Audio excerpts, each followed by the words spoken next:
Hello guys, कैसे हैं आप सभी लोग और स्वागत है आप सभी का एक नई वीडियो में। और जैसा कि हमने पिछले एपिसोड में देखा था, लिू जेंगकुन डरते हुए पूछता है कि मास्टर फैंग, क्या आप मुझे थोड़ा बता सकते हैं कि यंग मास्टर आखिर दिखने में कैसे हैं, ताकि इस छोटे और निचले इंसान की आंखें होने के बावजूद कहीं वो उनकी ऊंचाई और उनके रुतबे को पहचानने में गलती न कर बैठे, और कहीं गलती से मैंने यंग मास्टर की बेइज्जती कर दी तो ये एक ऐसा गुनाह होगा जिसके लिए मुझे 10,000 बार मौत मिलनी चाहिए। उसकी इस घबराहट भरी रिक्वेस्ट को सुनकर मास्टर फैंग इशारा करते हैं, जिसका मतलब उनका एक आदमी तुरंत समझ जाता है।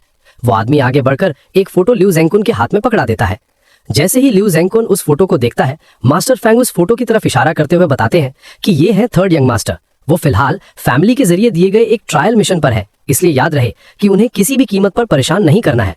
जब तुम्हारी जरूरत होगी तो मैं नेचुरली तुम्हें खुद ही कॉल करके बुला लूंगा। और उस फोटो को देखते ही लिू जेंगकुन कहता है कि भाई साहब, थर्ड यंग मास्टर सच में कितने हैंडसम है। बस एक झलक देखते ही कोई भी बता सकता है कि वो किसी बहुत बड़ी और महान फैमिली के यंग मास्टर है। इसके बाद वो बड़ी उम्मीद भरी आवाज में आगे कहता है, मैं सच में उम्मीद करता हूं कि मुझे किसी दिन छोटे मास्टर के उस सम्मानित चेहरे की एक झलक देखने को मिल जाए।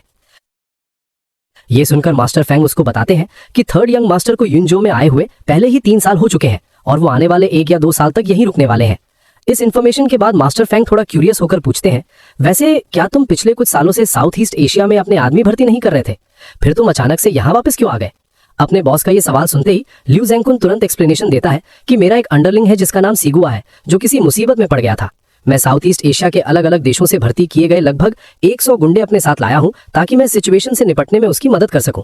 उसका ये जवाब सुनते ही मास्टर फैंग के चेहरे पर एक सख्त एक्सप्रेशन आ जाता है और वो उसको सीधी वार्निंग देते हुए कहते हैं, मुझे इस बात से कोई फर्क नहीं पड़ता कि तुम क्या करते हो, बस इतना ध्यान रखना कि इस सब का असर थर्ड यंग मास्टर पर बिल्कुल भी नहीं पड़ना चाहिए। और मास्टर की आवाज में वो सीरियसनेस महसूस करते ही लिू जेंगकुन तुरंत हाँ में सिर हिलाता है और घबरा कर कहता है, हाँ हाँ बिल्कुल।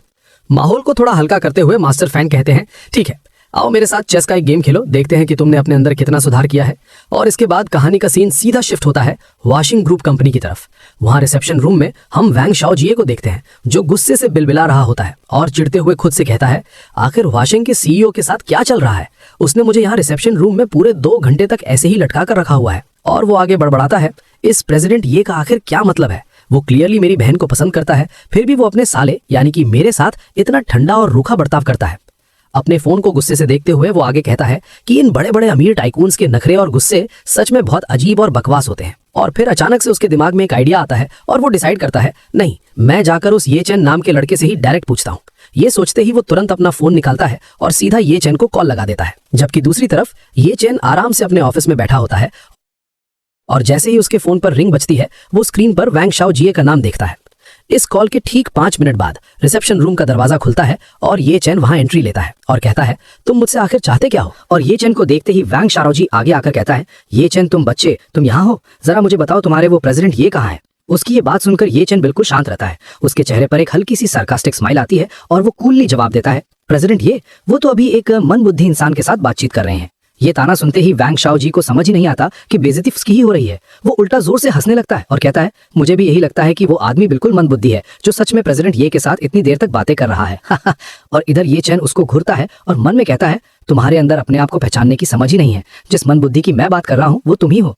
लेकिन तभी वैंग शाओजी ये चैन को देखकर कहता है कि ये चैन, तुम कहते हो कि तुम एक बॉडीगार्ड हो, लेकिन तुम तो किसी प्रेसिडेंट की तरह इतने दिखावे वाले कपड़े पहनकर घूमते हो। तुम आखिर किस बात का इतना दिखावा कर रहे हो? वो इतने पर ही नहीं रुकता और पिछली बातों को याद दिलाते हुए धमकी देता है, और तुमने युनजाओ के इतने सारे बड़े लोगों के सामने मुझे जो मारा था, मैं इस बात को इतनी आसानी से शांत नहीं होने दूंगा। पर उसकी इस धमकी का ये चैन पर रत्ती भर भी असर नहीं होता। वो मुस्कुराते हुए एक और ताना मारता है, क्या तुमने मुझे फंसाने के लिए सीगुआ को नहीं ढूंढा था? पर कितने दुख की बात है ना कि तुम्हारा वो ब्रदर गुआ भी अब तुम्हारा बदला लेने में तुम्हारी मदद नहीं कर सकता। लेकिन आगे से ब्रदर गुआ का जिक्र आते ही वैंग शाओजी के चेहरे पर एक कमीनी सी मुस्कान आ जाती है और वो बहुत कॉन्फिडेंस से कहता है, इतने ज्यादा घमंडी मत बनो। ब्रदर गुआ को अपने बॉस से लगभग 100 टॉप लेवल के गुंडे मिल गए हैं, इसीलिए मुझे दोष मत देना कि मैंने तुम्हें चेतावनी नहीं दी थी। अब से काम से घर वापस जाते वक्त अपना ध्यान रखना और ज्यादा नशे में मत रहना, ताकि तुम्हें पता था चले जब तुम्हें पीट पीट कर एक सुअर जैसा चेहरा बना दिया जाएगा।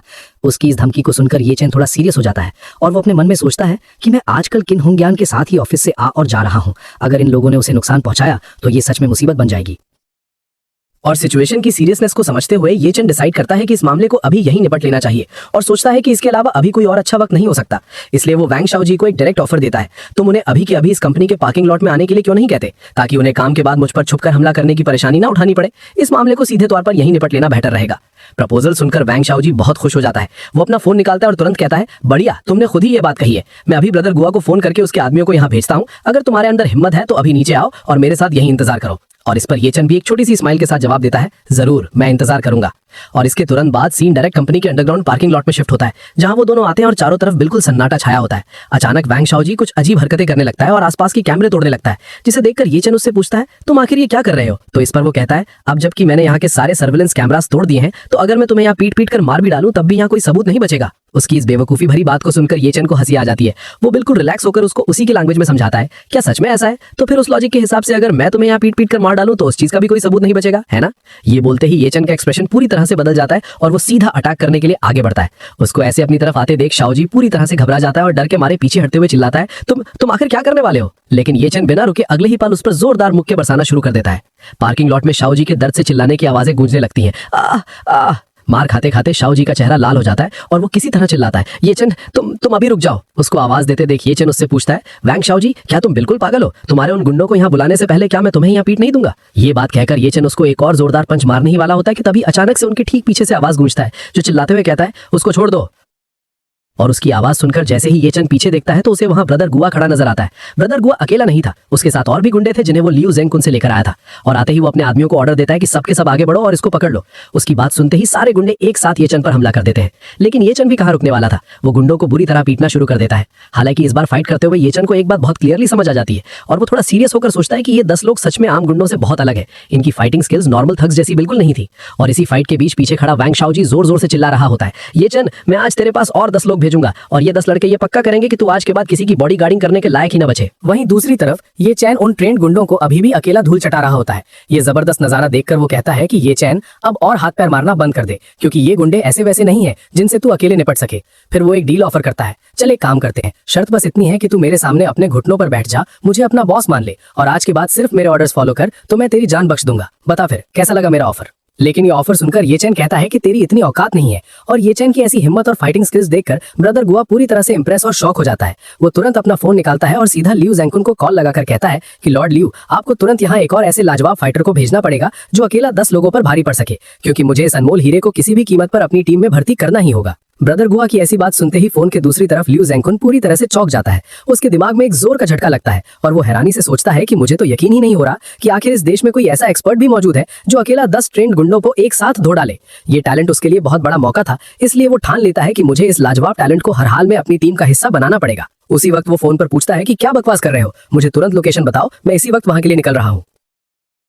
और इस फोन कॉल के लगभग 10 मिनट बाद ही सीन उस पार्किंग लॉट में शिफ्ट होता है। वहां अचानक से जोर जोर से गाड़ियों की आवाजें आने लगती हैं और कुछ गाड़ियां आकर रुकती हैं। उन गाड़ियों से लियू जेंगकुन अपने और भी खतरनाक गुंडों के साथ वहां पहुंच जाता है और अपने बॉस को वहां देखते ही ब्रदर गुआ की जान में जान आती है। वो तुरंत भागता हुआ उसके पास जाता है और खुश होकर कहता है कि लॉर्ड लियू, आप आखिरकार यहाँ आ ही गए। मैंने आपसे पहले ही कहा था ना कि इस बंदे के लिए सिर्फ 10 लोग बिल्कुल काफी नहीं है। वो आगे बोलता है कि आप एक काम कीजिए, इसे सीधा पीटने के लिए सीधा 100 लोगों को एक साथ भेज दीजिए। लेकिन लियू जेंगकुन गुस्से से उसे घूरता है और जोर से डांटता है कि तुम सब किसी काम के नहीं हो, बिल्कुल कचरा हो, हटो मेरे रास्ते से।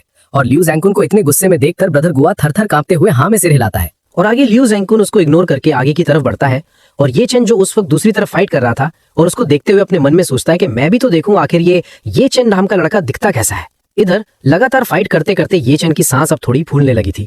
वो उन गुंडों के साथ फाइट कंटिन्यू रखते हुए मन में हिसाब लगाता है कि हालांकि इन 10 लोगों को ठिकाने लगाने में मेरी आधी से ज्यादा ताकत निकल चुकी है, अगर अब अचानक से 1 दर्जन और लोग आ गए तो मामला सच में थोड़ा खतरनाक हो सकता है। इसी टेंशन के बीच उसकी नजर अचानक से नए आए लियू जेंगकुन पर पड़ती है। ये चन का दिमाग तुरंत एक स्ट्रैटेजी बनाता है और वो खुद से कहता है कि इन भेड़ियों को पकड़ने से बेहतर है कि सबसे पहले इनके मेन लीडर को कब्जे में लिया जाए, इसलिए मैं सबसे पहले इस लॉर्ड लियू का ही बंदोबस्त करता हूँ। अभी ये चन अटैक करने के बारे में सोच ही रहा होता है कि तभी वैंग शाओजी वहां पर जोर जोर से हंसने लगता है और वो ये चन का मजाक उड़ाते हुए उसको नीचा दिखाता है और कहता है कि ये चन, लॉर्ड लियू एक ऐसी शख्सियत है जिनसे पंगा लेने की औकात तेरी तो बिल्कुल नहीं है। वो चिल्लाता है कि अगर तो अपनी भलाई चाहता है तो चुपचाप अपने घुटनों पर बैठ जा और अभी के अभी हमसे माफी मांग। और जैसे ही शाओजी अपनी वो घमंडी बातें खत्म करता है, आगे खड़ा लियू जेंगकुन आखिरकार आगे आकर ये चन का चेहरा साफ साफ देख लेता है। उस एक झलक से ही उसकी सांसें अटक जाती हैं और उसकी हालत खराब हो जाती है और उसकी आंखें डर से फटी रह जाती हैं और उसके मुंह से सिर्फ इतना निकलता है, इस मोमेंट पे शाओजी को सिचुएशन समझ नहीं आती और उसे लगता है कि लॉर्ड ल्यू ये चेन पर गुस्से में है, इसलिए वो और जोश में आकर चिल्लाता है कि लॉर्ड ल्यू, इसको पीट पीट कर जान से मार दीजिए।